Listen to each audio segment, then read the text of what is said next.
Hello കൂട്ടുകാരെ, variety സ്റ്റിച്ചിങ്ങിൻ്റെ പുതിയ വീഡിയോയിലേക്ക് എല്ലാവർക്കും സ്വാഗതം.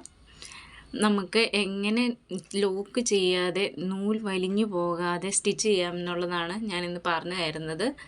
അപ്പോൾ നമുക്കെല്ലാവർക്കും ഒന്നും ലോക്ക് മെഷീനൊന്നും വീട്ടിൽ കാണില്ല. അതില്ലാത്തവർക്ക് നമുക്ക് ഇതെങ്ങനെ ചെയ്യാം എന്നുള്ളതാണ് ഞാൻ പറഞ്ഞു തരിക. അപ്പോൾ നിങ്ങൾ അത് കറക്റ്റായി നോക്കിയിട്ട് അത് എങ്ങനെയാണെന്ന് നോക്കി ചെയ്യുന്നതെന്ന് കണ്ടുപിടിക്കണം. എല്ലാം ഞാൻ കറക്റ്റായിട്ട് ഇതിൽ കാണിച്ചു തരുന്നുണ്ട്. എനിക്ക് കൂടുതലായിട്ടൊന്നും വീഡിയോ ചെയ്യാൻ അറിയില്ല. അപ്പോൾ എന്തെങ്കിലും പിഴവുകളൊക്കെ ഉണ്ടെങ്കിലും നിങ്ങൾ ക്ഷമിക്കണം. ഇത് എങ്ങനെയാണ് ചെയ്യുന്നതെന്ന് കാണിച്ചു തരാം. ഇത് ഞാൻ വെട്ടി വെച്ചേക്കുന്ന ഒരു ഫുൾ ഉടുപ്പിൻ്റെ ഇതാണ്. ഇത്തിരി വണ്ണമുള്ളൊരു ആളുടെയാണ്. ഞാൻ ഇതിൻ്റെ സെൻറ്റർ ഞാൻ അടയാളപ്പെടുത്തിയിട്ടുണ്ട്. ഈ നൂലെല്ലാം നമുക്ക് വെട്ടിക്കളയാം. കൂടുതലായിട്ട് നിൽക്കുന്ന നൂലെല്ലാം വെട്ടിക്കളയാം. അതിനുശേഷം നമുക്ക് ഇതിൻ്റെ ചീത്ത വശം എടുത്തിടാം. ചീത്ത വശത്തേക്ക് എടുത്തിട്ടതിന് ശേഷം മറ്റേ ടോപ്പ് എടുക്കാം. ടോപ്പിൻ്റെ അടിവശം എടുക്കാം. അടിവശം എടുത്തിട്ട് നമുക്ക് ഇതിൽ ഞാനിവിടെ ഇതേലും അടയാളപ്പെടുത്തിയിട്ടുണ്ടായിരുന്നു. ഇതിൻ്റെ സെൻറ്റർ ഞാൻ അടയാളപ്പെടുത്തിയിട്ടുണ്ട്. ഇതിൻ്റെ സെൻറ്റർ ഇവിടെയല്ല, ഈ സൈഡാണ് അതിൻ്റെ സെൻറ്റർ. അപ്പോൾ ഇതാണ് അതിൻ്റെ സെൻറ്റർ ഞാൻ അടയാളപ്പെടുത്തിയിരിക്കുന്നത്. അപ്പോൾ അതേ നൂല് വലിഞ്ഞതൊക്കെ വെട്ടിക്കളഞ്ഞിട്ട് അടിക്കുന്നതായിരിക്കും നല്ലത്. അപ്പോൾ പുറത്തേക്ക് തള്ളി ഇരിക്കാതെ ഇരിക്കും. ഇനി നമുക്ക് ഇതിൻ്റെ സെൻറ്റർ ഇതാണ്. ഇതിൻ്റെ സെൻറ്ററും കൂടെ, അതായത് ചീത്തവശവും കൂട്ടി വെച്ചിട്ടാട്ടോ. അപ്പോൾ ഇതിൻ്റെ സെൻറ്ററും കൂടെ കൂടി നമുക്ക് കറക്റ്റായി പിടിച്ചിട്ടൊന്ന് അടിക്കാം. നിങ്ങൾക്ക് കറക്റ്റായിട്ട് മനസ്സിലാകുന്നുണ്ടല്ലോ. ചീത്ത വശവും കൂടിയാണ് ചേർത്ത് വെക്കേണ്ടത്. സാധാരണ നല്ല വശവും ചേർത്ത് വെച്ചിട്ടാണ് നമ്മൾ അടിക്കാറ്. അങ്ങനെയല്ല, ചീത്ത വശവും കൂട്ടി വെച്ച് നമുക്ക് ഇതുപോലെ വെച്ച് കൊടുത്തിട്ട് അടിക്കാം.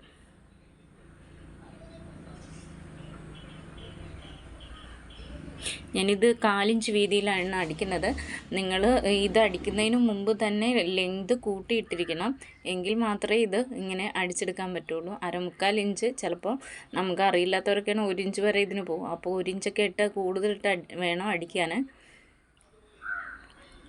അല്ലെങ്കിൽ ലാസ്റ്റ് ആകുമ്പോഴത്തേനും ലെങ്തിന് വ്യത്യാസം വരും. നമുക്ക് തിരിച്ച് വെച്ച് ഈ സൈഡും കൂടി നമുക്കൊന്ന് അടിച്ചെടുക്കാം.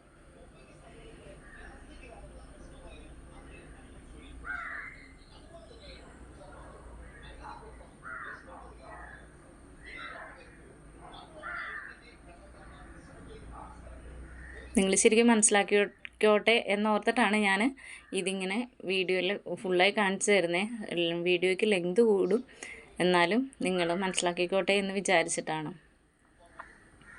നമുക്കിതിങ്ങനെ അടിച്ചെടുത്തതിന് ശേഷം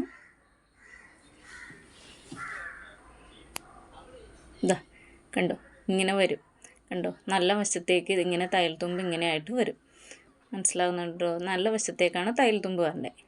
എന്നിട്ട് നമ്മൾ ഇത് നല്ല വശം എടുത്ത് ഇങ്ങനെ ഇടുക.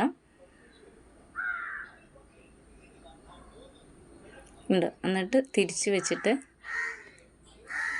നല്ല വശമല്ല, ചീത്ത വശം എടുത്ത് വെച്ചിട്ട് ചീത്ത വശം ഉള്ളിലേക്ക് മടക്കിയിട്ട് ഒരു 1/2 ഇഞ്ച് വീതിയിൽ, നമ്മൾ അപ്പുറത്ത് 1/4 ഇഞ്ച് വീതിയിലാണ് അടിച്ചത്. അപ്പോൾ ഇപ്പുറത്തേക്കാവുമ്പോൾ 1/2 ഇഞ്ച് വീതിയിൽ അടിക്കണം. ഇല്ലെങ്കിൽ ഇത് പുറത്തേക്ക് ഇങ്ങനെ തള്ളി നിൽക്കാൻ ചാൻസ് ഉണ്ട്. അതുകൊണ്ട് നമുക്കൊരു 1/2 ഇഞ്ച് വീതിയിൽ നമുക്ക് ഇതിങ്ങനെ അടിച്ചെടുക്കാം. അങ്ങോട്ടും ഇങ്ങോട്ടും തള്ളി നിൽക്കാതെ അടിവശവും മേൽവശവും ഒക്കെ നന്നായി പിടിച്ച് കറക്റ്റ് ചെയ്ത് വേണം അടിച്ചെടുക്കാം. ഇങ്ങനെ 1/2 ഇഞ്ച് വീതിയിൽ അടിച്ചെടുക്കാം. കണ്ടോ, നിങ്ങൾക്ക് കാണാൻ പറ്റുമെന്ന് വിചാരിക്കുന്നു. കണ്ടോ, അടിച്ചപ്പോൾ ഒന്നും പുറത്ത് കാണാൻ പറ്റുന്നില്ല. നല്ല വൃത്തിയായിട്ട് തന്നെയാണ് ഇരിക്കുന്നത്. നിങ്ങൾ അടിക്കുമ്പോഴും ഇതുപോലെ തന്നെ കിട്ടാൻ പറഞ്ഞ അളവുകൾ കറക്റ്റാക്കാൻ ശ്രമിക്കുക. കണ്ടോ, നല്ല വൃത്തിയായിട്ട് തന്നെ ഇരിക്കുന്നുണ്ട്. കണ്ടോ, ഈ സൈഡും കണ്ടോ, നല്ല അകത്തെ വശമാണത്. ഒട്ടും നമ്മൾ തയ്യൽ തുമ്പൊന്നും പുറത്ത് കാണുന്നില്ല. അപ്പോൾ നമ്മൾ അടിച്ചെടുത്തത് ഇതാണ്. കണ്ടോ, ഇങ്ങനെ ഇരിക്കും. ലൈറ്റിൻ്റെ ചെറിയ പ്രശ്നമുണ്ട്. കണ്ടോ, ഇങ്ങനെ നല്ല കറക്റ്റായിട്ട് വൃത്തിയായിട്ടിരിക്കും ഉൾവശമൊക്കെ. അപ്പോൾ നമുക്ക് നൂലൊന്നും വലിഞ്ഞു പോവില്ല, നമുക്ക് ആ ടെൻഷനും വേണ്ട. എന്നിട്ട് ഇതാ തിരിച്ചിട്ടിട്ട് കാണാൻ പറ്റുന്നുണ്ടല്ലോ, ഈ വശത്തും എല്ലാം നന്നായിട്ട് തന്നെ ഇരിക്കുന്നത്. ചില സ്ഥലത്ത് ഈ നൂല് നന്നായിട്ട് വലിയുന്ന തുണിയാണ്, അതുകൊണ്ട് കുഞ്ഞു തുണികൾ ഈ സൈഡിൽ കൂടെയൊക്കെ ഉണ്ട്. അപ്പോൾ ആ തുണികളെല്ലാം നമുക്ക് ആ കുഞ്ഞു നൂലുകളെല്ലാം നമുക്ക് കറക്റ്റായിട്ട് വെട്ടാം. എന്നിട്ട് ഇതിൻ്റെ പുറംകാണി ഇങ്ങനെ ഒന്ന് അടിച്ചു കൊടുക്കുക. എന്നിട്ടൊരു പ്രസർ വീതിയിൽ ഒരു അടുപ്പും കൂടി കൊടുക്കുക.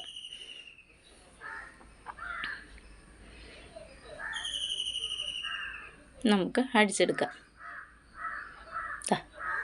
ഇങ്ങനെ വെച്ചിട്ട് നിങ്ങളെ കാണിച്ചു തരാൻ വേണ്ടിയാണ്.